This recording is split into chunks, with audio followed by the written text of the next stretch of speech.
ಪ್ರತಿಯೊಂದು ವಿಚಾರನೂ ಮೊದಲು ನಂಬಬೇಕು.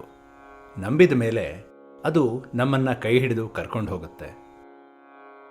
ಈಗ ನಾವು ಒಬ್ಬನನ್ನು ಸ್ನೇಹಿತ ಅಂತ ಒಪ್ಕೋಬೇಕು ಅಂತಂದರೆ ಮೊದಲು ನಾವು ಕೈ ಚಾಚಬೇಕು, ಆ ಸ್ನೇಹದ ಕೈ ಚಾಚಬೇಕು. ಆವಾಗಷ್ಟೇ ಅವ್ರ ಕಡೆಯಿಂದನೂ ಪ್ರತಿಕ್ರಿಯೆ ಬರುತ್ತೆ, ಆಗ ಸ್ನೇಹ ಉಂಟಾಗತ್ತೆ. ಹಾಗೆ ದೇವರಲ್ಲೂ ಕೂಡ ನಾವು ನಂಬಿಕೆಯನ್ನಿಡಬೇಕು. ಆತ್ಮದ ಬಗ್ಗೆ ಶ್ರೀಕೃಷ್ಣ ಇಷ್ಟೆಲ್ಲ ಹೇಳ್ತಾ ಇದ್ದಾನೆ. ಹಾಗಾಗಿ ಅದನ್ನು ನಾವು ಮೊದಲು ನಂಬಬೇಕು. ಅದು ಹೇಗಿದೆ, ಏನು ಮಾಡುತ್ತೆ ಅನ್ನೋದು ನಂತರ ನಮಗೆ ಅರಿವಿಗೆ ಬರುತ್ತೆ ಅನ್ನೋದು ಹಿಂದಿನ ಶ್ಲೋಕದ ತಾತ್ಪರ್ಯ. ಅದೇ ರೀತಿ ಭಗವದ್ಗೀತೆ ಅಧ್ಯಾಯ 2 ಸಾಂಖ್ಯ ಯೋಗದ ಶ್ಲೋಕ 30 ಈ ರೀತಿ ಇದೆ. ದೇಹಿ ನಿತ್ಯಮವಧ್ಯೋಯಂ ದೇಹೇ ಸರ್ವಸ್ಯ ಭಾರತ ತಸ್ಮಾತ್ ಸರ್ವಾಣಿ ಭೂತಾನಿ ನತ್ವಂ ಶೋಚಿತುಮರ್ಹಸಿ. ಮೂಲಭೂತವಾಗಿ ಯಾರ ದೇಹದಲ್ಲಿರುವ ಆತ್ಮವನ್ನು ಕೂಡ ಸಾಯಿಸೋಕೆ ಸಾಧ್ಯ ಇಲ್ಲ. ದೇಹ ಸಾಯಬೇಕು ಅನ್ನೋದು ವಿಧಿ ನಿಯಮ. ಅದಕ್ಕಾಗಿ ದುಃಖ ಪಡಬೇಕಾಗಿಲ್ಲ.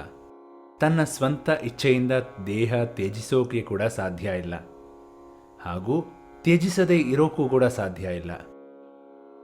ಅಯಂ ದೇಹೇ ಸರ್ವಸ್ಯ ಭಾರತ ಅಂದರೆ ರಕ್ಷಣೆ ಮಾಡುವಂಥ ಭಗವಂತ ಒಳಗೆ ಕುಳಿತಿರುವಾಗ ಹುಟ್ಟು ಸಾವಿಗೆ ನೀನು ಹೇಗೆ ಹೊಣೆಗಾರನಾಗ್ತೀಯ? ಭರತವಂಶದಲ್ಲಿ ಹುಟ್ಟಿ ಬಂದ ನೀನು ಈ ಸತ್ಯವನ್ನು ಮೊದಲು ತಿಳಿದುಕೋ ಅಂತ ಅರ್ಜುನನಿಗೆ ಕೃಷ್ಣ ಹೇಳ್ತಿದ್ದಾನೆ. ಜೀವ ಅನ್ನುವಂಥ ಬೆಳಕಿನ ಕಿಡಿಯನ್ನು ತಿಳ್ಕೊಂಡಾಗ, ಅದರ ಅರಿವು ಬಂದಾಗ ಹುಟ್ಟು ಸಾವಿನ ಮರ್ಮ ನಮಗೆ ತಿಳಿಯುತ್ತೆ. ಆಗ ಸಾವು ಒಂದು ಆನಂದದ ಅನುಭವ ಆಗುತ್ತೆ ಅಂತ ಕೂಡ ಕೃಷ್ಣ ಹೇಳ್ತಿದ್ದಾನೆ.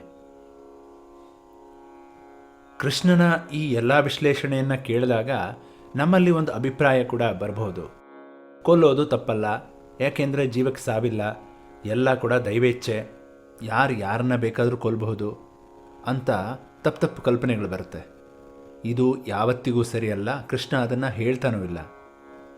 ಯಾಕೆಂದರೆ ಈವರೆಗೆ ನಾವು ನೋಡಿದ ವಿಷಯ ಕೇವಲ ಬದುಕಿನ ಒಳನೋಟ. ಸಮಾಜ ಜೀವಿಗಳಾದ ನಾವು ಒಳಗಿನ ಅರಿವನ್ನು ಸಮಾಜದ ವಿರುದ್ಧ ಬಳಸೋದು ಅಧರ್ಮ. ಶಾಸ್ತ್ರಕ್ಕೆ ಅನುಗುಣವಾಗಿರುವ ಸಮಾಜ ಧರ್ಮವನ್ನು ಪ್ರತಿಯೊಬ್ಬರೂ ಪಾಲಿಸಬೇಕು.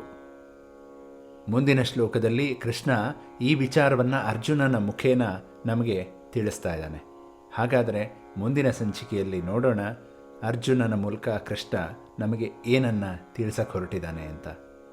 ಅಲ್ಲಿವರೆಗೂ ಎಲ್ಲರಿಗೂ ನಮಸ್ಕಾರ.